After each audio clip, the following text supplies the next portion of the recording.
KPIT is the next one we're speaking with. The stock is up 7%. It had a painful last couple of months from 1950 or so to about 1250, which was the recent low in a few months, and back to about 1450 this morning. Now, strong set of numbers for the third quarter. In fact, they've raised their margin guidance by 50 basis points. But do note, the US business has been slow while Asia has been super strong. We have Mr. Sachin Tikekar, President and Joint Managing Director at KPIT Technologies, with us to take some questions. Sachin, good morning. Great to have you with us here, and congratulations on an overall strong set. So you've raised your margin guidance by 50 basis points. Could you tell us what led to the improvement in margins from 20 to 25% over the last 6 months? And what should we expect on a steady state on EBITDA margins in FY26? All right. So thanks for having me, first of all. Last couple of years, we've been making investments in improving our productivity through artificial intelligence as well as some of the other tools. Secondly, the business mix, more of licensing. These are the two things that we've made investments in over the last couple of years. So some of it is coming to fruition, and that gives us the confidence that to increase the guidance that we have given earlier on to be north of 21% in terms of EBITDA. Going forward, you know how the automotive and mobility industry is. These are turbulent times for the industry, and everybody is all the car makers and truck makers are trying to figure out how to remain competitive. So there, we do expect that in general, they would expect all their partners to do more with less. In order to deliver more with less to our clients, we'll have to remain focused on artificial intelligence, building more solutions so that we can deliver solutions to them in a faster manner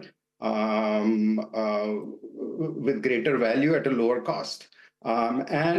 We'll try, the effort obviously is to try and do that without impacting our margins.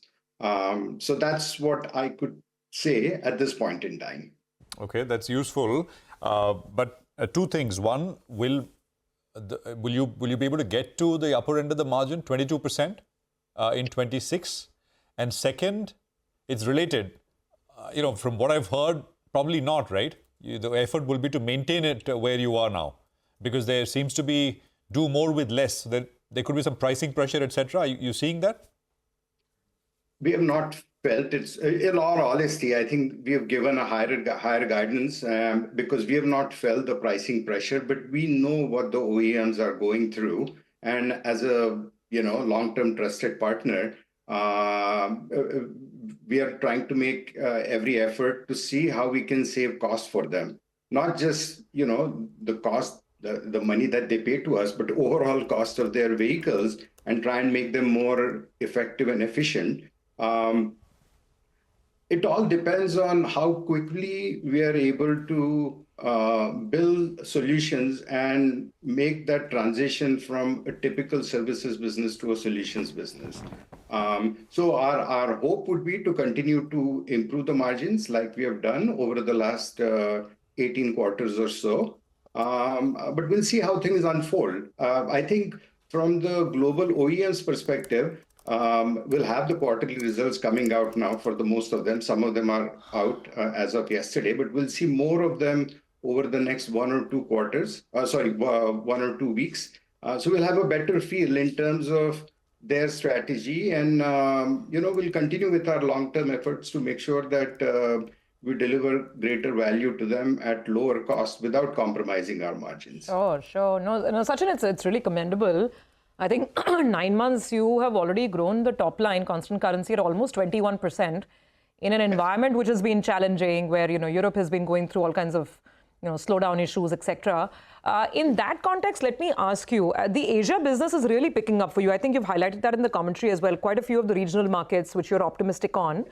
So is this a conscious sort of tilt that you're chasing more business in Asia and more of the Asian automakers versus Europe, or How does it move? And then in Asia, we had the big headline, right? Honda and Nissan, the joint ventures. Absolutely. So I don't know how much work you're doing for them and what such a consolidation means for a company like you. So if you could throw some more color on this whole Europe versus Asia mix. No, I think it's a great question. And obviously, the numbers for Asia look tremendous when you look at year-on-year growth as well as quarter-on-quarter growth. It doesn't look all that great when you look at the Americas and Europe. I have to say, so we believe that Asia will be our key growth driver in future as well. Having said that, I have to say that some of the business that we are doing for some of the European OEMs and some of the OEMs in US, we do it and it's run out of India, and that gets booked under Asia. So it's not how it appears necessarily. I just want to say that there is a little bit of a normalization to be done in terms of when you look at the distribution across the geography. Having said that, we truly believe that the growth will come from Asia. And I will come to Honda and Nissan potential partnership. But let me just say this. I think our deal closures have been higher, more than 20% quarter on quarter, which is good news. And the pipeline also is looking much better. And I just want to give you a sense. The highest pipeline is actually from Europe, followed closely by Asia and America. So what you've seen this year in terms of our geography mix is likely to change next year. I think we are likely to have more balanced growth across the three geographies. I hope that answers the question. Yeah, it does. It does, Sachin. And just a follow-up question, since we're talking geographies, yes. US hasn't been growing that much for you, like you acknowledge now. But we have a new dispensation in place, and Mr. Donald Trump is all about firing up, the US auto industry. So again, just want to understand what your current relationships are like and how you would perhaps try to, build on that opportunity. How are you looking at US auto? Oh, absolutely. And we believe that, so there are two things. One is what the new administration in the US has said, that they want to give more choices to the consumers. What kind of powertrain they pick, whether it's battery electric vehicle, hybrid vehicles, or conventional powertrain. I think that's something that the administration has made very clear going forward. What it means is the OEMs will have to invest, depending on their target market, which powertrains they're going to invest in. And we believe that most of them will invest in multiple powertrains. That means there is a greater opportunity for KPIT to help the OEMs based out of US, to work on multiple powertrains. So that's great news from KPIT's perspective. Secondly, we also believe that the new administration is pushing for more manufacturing to be done in the US. That means the global OEMs will also have to invest more in the US market and increase their manufacturing. That also creates greater opportunity. So we are quite bullish. That's one reason why we are bullish on the US. The second reason is we started to invest in trucks and off-highway last year. And the off-highway businesses started to show some green shoots. And we believe that in the second half of next year, we'll see some growth coming from off-highway, specifically from the US. So that's how we really look at net.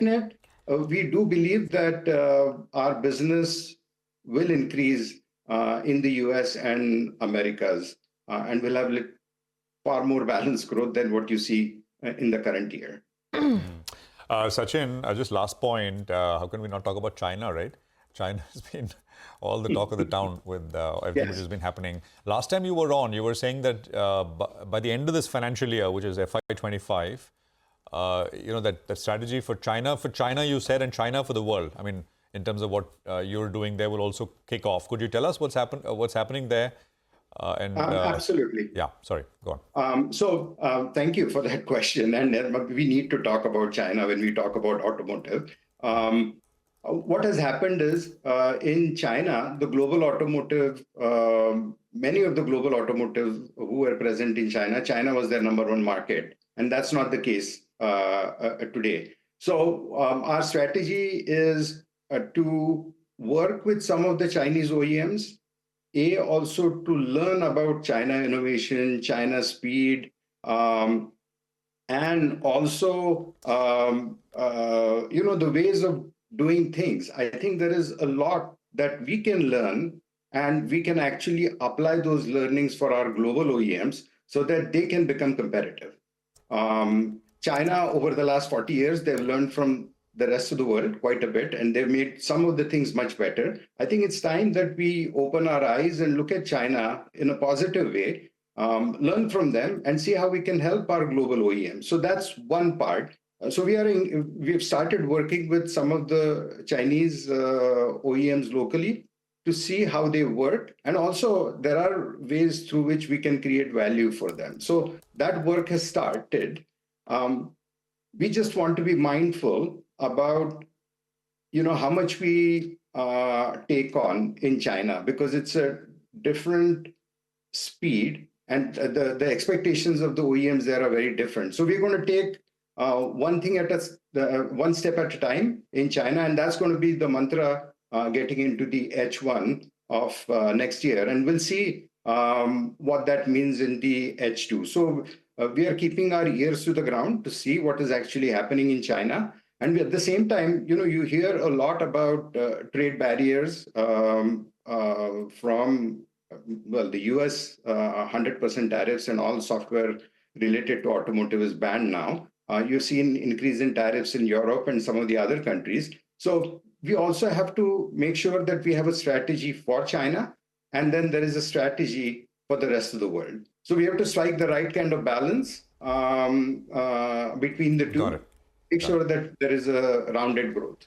All right, absolutely. A great conversation, Sachin, and thank you for all that perspective on your business and your business in the context of countries and geographies like China, etc. I think we'll hear more about that market as well from you in the coming quarters. Appreciate it. Stocks up about 6% or so. We'll take